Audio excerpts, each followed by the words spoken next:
Today on the news and why it matters, new remarks from a top Ukrainian official damages Democrats' impeachment narrative. Who would have ever guessed? Plus, a new official candidate for the Democratic 2020 primary. Can't wait to add to the list of 10 million already. Got a lot coming up, and it starts right now.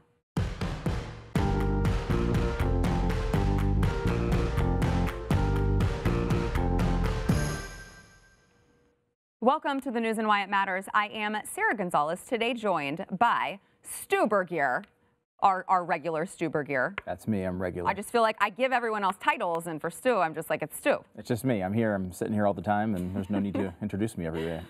We've got a host of Slightly Offensive, Elijah Schaefer. Always happy to have you in studio, Elijah. Awesome, thank you. I'm also not the regular guy. He's the average white guy in the vest. I'm like more of like the Northern California white guy who probably like codes and also like censors conservatives online secretly without my bosses knowing. You know what I'm saying? That seems like that's a really in-depth analysis. He's got the collared one. So he's like your average just dad. Yeah, that's me. I am. Well, what is with the ribbon? Okay, so this actually, as I was mentioning to some of the staff here earlier, is for the Trump Derangement Syndrome campaign, the TDS awareness. A psychiatrist actually basically diagnosed this as a real syndrome in Americans characterized by an innate sense of fear and anxiety just because Donald Trump is president. And it's not a joke. People are not able to go to work. They're having to get doctor's notes. They're not even able to keep up relationships. Students are being college students, yes. I think that's primarily the group that get diagnosed. Yeah, and so that's why I brought you guys, first of all, your own original, and these are actually made in America, by the way, the pin, and I'm not even joking, and then your own Slightly Offensive Raise Awareness campaign sticker. It has my name on it. Don't worry about that. I'm not narcissistic, but it's put on your car or wherever you see fit. Please raise awareness, find a cure. I love it. Thank you so much. I'm hoping that a cure is 4 more years to deal with it. Hoping that that's the cure. We've also got political consultant Luke Macias here. Thank you so much for being here, gentlemen. Got a lot coming up. First, we want to thank our sponsor, iTarget Pro.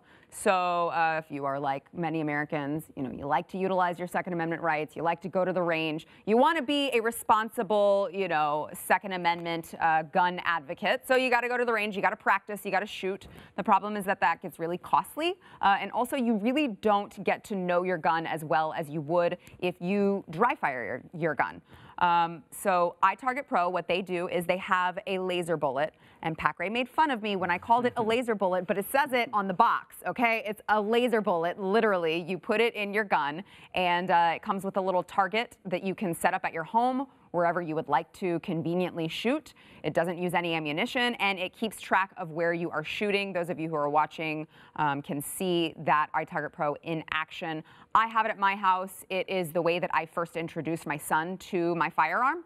And it's worked really great for us. It saves you money. It pays for itself just in, the ammunition fees the range fees and the ammunition that you're having to use and spend whenever you go to the range. So you can go to itargetpro.com, train at home, use promo code NEWS, and you will get 10% off plus free shipping. That is promo code NEWS at itargetpro.com. So the Ukrainian foreign minister said today that United States Ambassador Gordon Sondland did not link financial military assistance to a request for Ukraine to open up an investigation into Joe Biden and Hunter Biden. He said, Ambassador Sondland did not tell us and certainly did not tell me about a connection between the assistance and the investigations. He said, you should ask him. I've never seen a direct relationship between investigations and security assistance.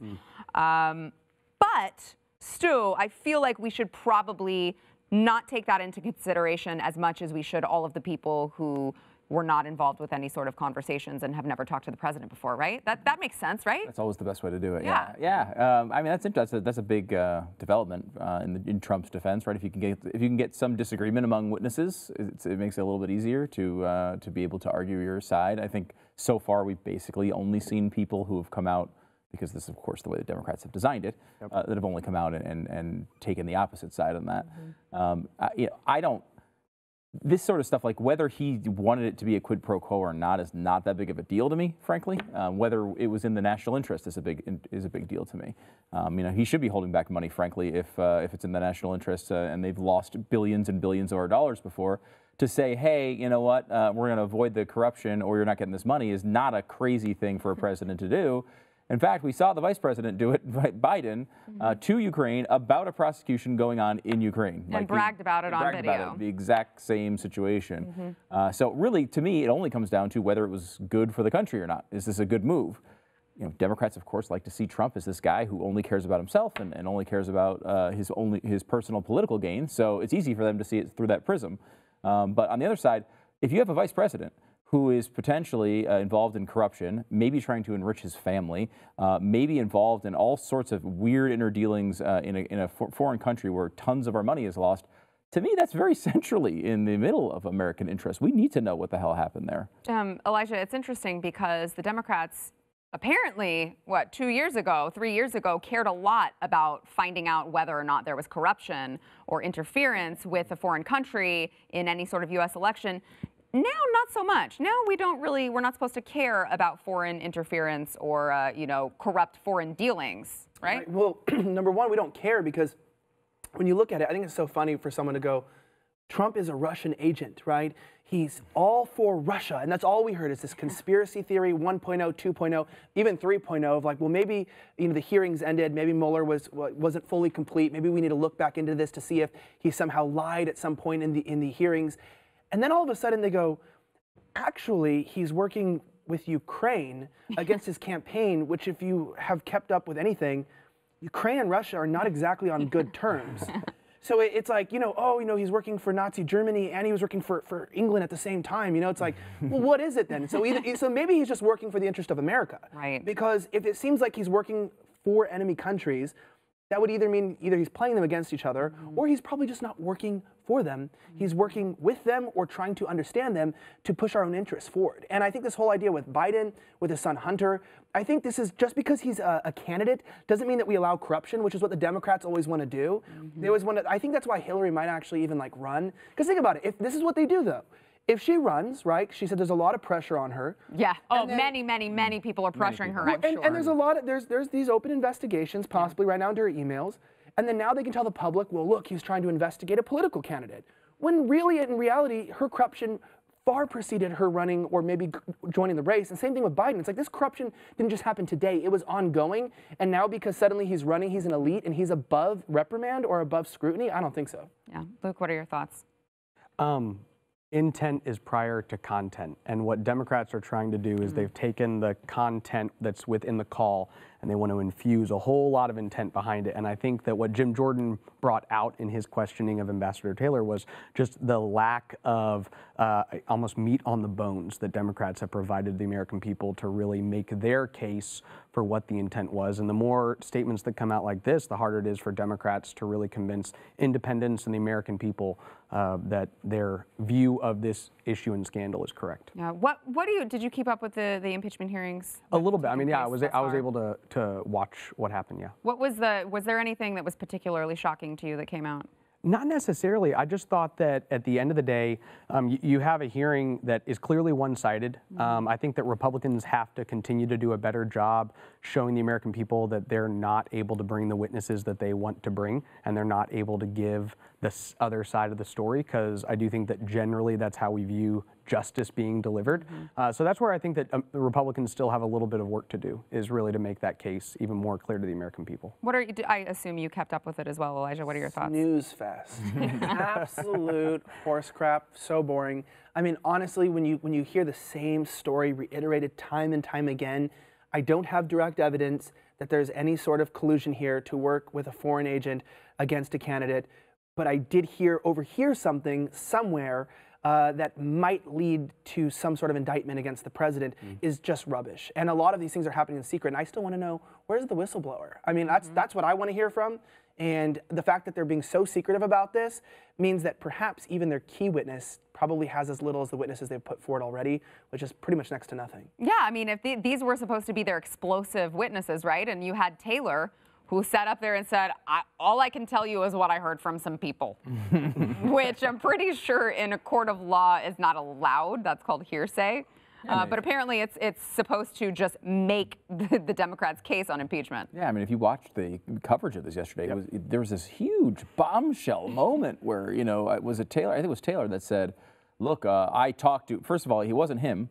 He said, I talked to one of my staff members who said he was at a table with Sondland and heard Trump on a cell phone while Sondland was talking to him. So, like, I mean, Trump is a loud guy, maybe, but I mean, it seems like at a restaurant, I don't know how you actually detect his voice. And he said something about you know, asking about the investigations.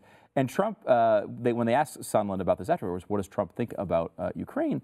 Apparently, this aide of the witness, who didn't actually see or hear the conversation, said, well, look, he cares more about the Biden investigation than he does Ukraine. And like, this is like the drop the mic moment for the left. They were all talking about it yesterday, like it was his biggest thing. It's like, this is a guy who ran on a campaign, America First. Well, yeah, he cares more. Yes, he's the president of the United States. He should care more about America than he does about Ukraine. Look, again, this is like the easiest thing in the world to make these leaps if you go into it thinking everything he did was for his own personal political gain. It's like if you go into a murder trial and you're like, murderer Sarah Gonzalez here was in the restaurant and that's when the murder, well, she's a murderer, of course. She did these terrible things. With Trump, that's what they're trying to do. They're trying to basically convict him before you hear the evidence, so all the evidence that you hear is through the prism of a man who's guilty. And of course he looks guilty through that prism. They're not judging it as they would, I think, certainly any Democrat, but even any normal person. There's no presumption of innocence here at all. Which I think anyone, if anyone were to really look at what's going on with any sort of objectivity, they would say, okay, obviously the Democrats are scared, you know, of Trump winning again in 2020. They're trying to do whatever they can to prevent that from happening. Not to mention, we also have Al Green, who basically said just that. Let's watch really quickly because Al Green said it. Someone else has just said it just today. Watch Al Green first. I'm concerned that if we don't impeach this president, he will get reelected. I mean, I don't know how much clearer you can make it. Jim Jordan had a sign of that quote from Al Green that was sitting behind him during the impeachment hearings, which was awesome troll. Props to Jim Jordan. But you've also got AOC, our good friend AOC, who, you know, a little bit more long-winded because that's how AOC is. It takes a little bit of time for her, the hamster wheel to turn in her head to get her point across. But if you listen, she's saying the same thing. Watch. At the end of the day, we have to be able to come together as a caucus, and if it is this Ukrainian allegation that is what brings the caucus together, then I think we have to run with however we unify the House. And so while I believe personally that we should be pursuing and investigating quite flagrant abuses of the Emoluments Clause, even reporting as recently as the suspicious stops at Trump properties, even in congressional delegations or rather in foreign trips, I think that all of this is game for investigation. But we also need to move quite quickly because we're talking about the potential compromise of the 2020 elections. And so this is not just about something that has occurred. This is about preventing a potentially disastrous outcome from occurring next year. I mean, took a while to get to your point there, girl. Sometimes I wonder if she has a word of the day and she tries to just use it as emoluments. Emoluments in that one? Or caucus. Did she say flagrant? Yeah, she didn't quite master flagrant, yeah. I know. I was interested how she nailed emoluments and could not get flagrant. Like, that was an interesting combination. Yeah, I mean, look, this is what their plan is, right? This is like a giant political commercial, right? Like they have, it's, you know, you can run these ads on Facebook and you run these ads on TV, or you can have a big impeachment thing. We all know once they got control of the House, they were going to do something like this. And that is what it is. We all know he's going to get impeached, and we all know he's not going to be removed. So we're here in this giant little area where does it help him or hurt him in the election? You know, if the Republicans do a good job and present how ridiculous this case is, then I think it actually can help the president, right? I mean, like, he's going to look targeted, and that is like where he likes to be. He likes to be the guy who's, you know, receiving the fire so he can try to fire back.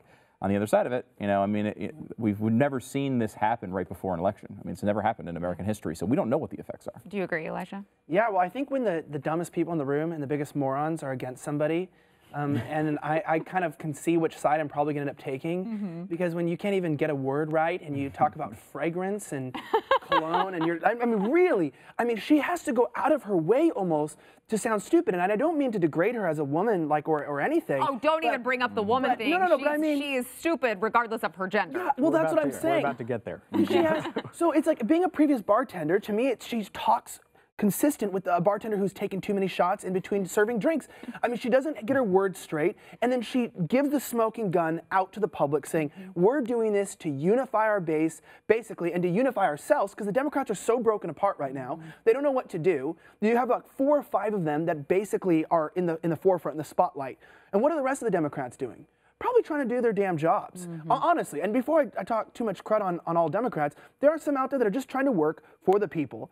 And then you have these people that are trying to take over the party, and they have. This is the Democratic Party now. And they're out there making an impeachment what they're part of. And Ilhan Omar tweeted out that she was elected to try to impeach Trump just a while ago, which is like, whoa, I don't remember reading those articles in any type of our documents about the Congress being elected to impeach a president. And you see this sort of back-end push that these people are agents. They're put there by Justice Democrats, like this woman right here, the great Representative Alexandria Ocasio-Cortez. Why? It wasn't to make good legislation. It was to put the spectacle on that we're seeing now. And it's costing taxpayers money. We should be pissed off. Yeah, Luke, I think, you know, I think everybody at this table would love for AOC to be the main strategist for Democrats moving into 2020. So, I mean, for all the Democrats watching, please continue to let her be your spokesman. My takeaway from that clip was really interesting, and this is something that I've observed from politicians at local office. Republicans and Democrats are a real problem. She focused on whatever is going to unite our caucus is the thing we need to do. And politicians far too often are more concerned with what keeps the club together than they are the substance of the policy that they're discussing. And that is just a problem of politicians in general, and it's easy to see that she's fitting in well with her colleagues in Congress. And I will say just quickly, that's why AOC is so valuable, because she's dumb enough to just blurt that stuff out. Like, that's something they're supposed to be hiding, right? Like, oh yeah, we're just whatever, I don't know, whatever you guys think, we'll all go. Yeah, we'll just go for it. You're not supposed to say that. That's just what we all talk about in the caucus. That's why it's called a caucus, behind closed doors. As always, thank you, AOC, for all of your content. We'll be back in a minute. My favorite still is the one from the other day when she said, when politicians let you down. Before we get back into the conversation, we want to thank our new sponsor of the program, Keeps. Losing your hair is not fun, right? And this is for, It's holding his head. This is for men and women. Okay, so listen up, men and women. It happens to all of us. Let me help you with that. What you may not know is that the cause of your hair loss could be a hormone called DHT. Now, there's a solution. The FDA approved 2 hair treatment products that help control your DHT and prevent hair loss. It's even triggered hair regrowth in a really, really good percentage of men. Now, until now, those products were really expensive and they required a doctor's visit, which is like, men don't go to the doctor. No, please, you guys don't go to the doctor for anything. All right, well, you don't need to do that anymore. Keeps offers the generic versions of those 2 FDA-approved hair products. So not only are they up to 90% effective, they are totally affordable. And I got you half off to get you started. With Keeps, you can save your hair without ever leaving your couch while you're watching this program. Answer a few questions, take a few pictures of your hair. A licensed doctor will review your info and recommend the right treatment for you. It's shipped discreetly to your door.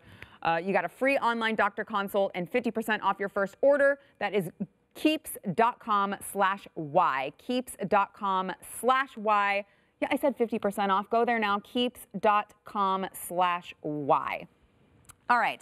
2020, oh man, you would think that the amount of candidates are shrinking, but they're actually just getting bigger because random people decide to just jump in randomly. Deval Patrick, we mentioned that there were rumors that he was looking to jump in. He has actually announced he will be making a last-minute entrance into the 2020 Democratic primary. He is, of course, the former governor of Massachusetts.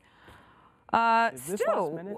Yeah, what? It's pretty last minute. Are you running? Well, New Hampshire. I am stepping in. I am stepping in. I mean, Friday, tomorrow is the last day to file in New Hampshire. Okay. Yeah. So to your point about Hillary Clinton earlier, we should know if she's going to get in by tomorrow, I right? think that was just a book sales spike. No, but she said I'm getting immense pressure from many many people, in her words exactly. And as we pointed out on the program yesterday, or as Stu pointed out, there were a lot of like weird qualifiers. Yeah, where she's like, as I'm sitting here in this studio right now, my plan is, as I was like over and over and over again.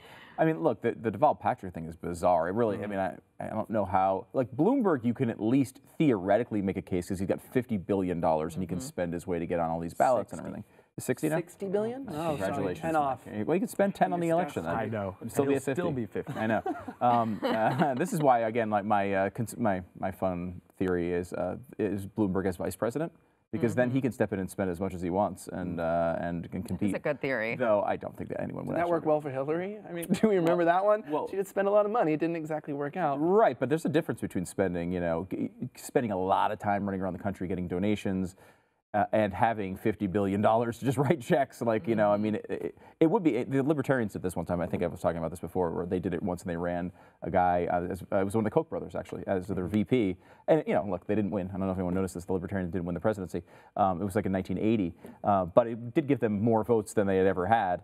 I don't know, that's just more of a fun theory. But when it comes to Patrick, the only thing that's really interesting here is he's tight with Obama. And did Obama actually say, "Yeah, jump in"? Because if he did, I mean, what, can Biden be slapped in the face more? It's like I don't understand this. Yeah. It's either he's saying, like, Barack Obama should be coming out and saying, "Look, I told Deval, don't go in." Right? Like, if you care at all about the guy you selected as vice president of the United States, he doesn't seem to. Yeah. So far, he has been completely silent on good old Joe running. So Deval Patrick does not support Medicare for All, seems to have jumped out saying basically the contrast to Elizabeth Warren, does not support Medicare for All, does not support the wealth tax. Why is he doing this now? Well, the better question is, what are Democrats? Because what you're seeing is two distinct parties being displayed to the public. One that's going, I'll give you everything you want, even if you don't want it, right? I'm going to teach you that you need this, which is Medicare for All. I'm fine right now without health insurance in California, but they're going to reintroduce the mandate in my state. So they're going to keep pushing the Medicare for All. Move to Texas. Yeah, that's why I got to move to Texas. But for now, while I'm there, I kind of see what a state looks like when it's run by Democrats doing what Democrats want to do. And in the end, I end up paying, if I look at my income, about 40% of my income on taxes by the end of the year. It's almost impossible to run my business there. I mean, I film videos in a studio in my bedroom, and I had to pay a city tax, a motion picture tax to film and upload YouTube videos in my bedroom.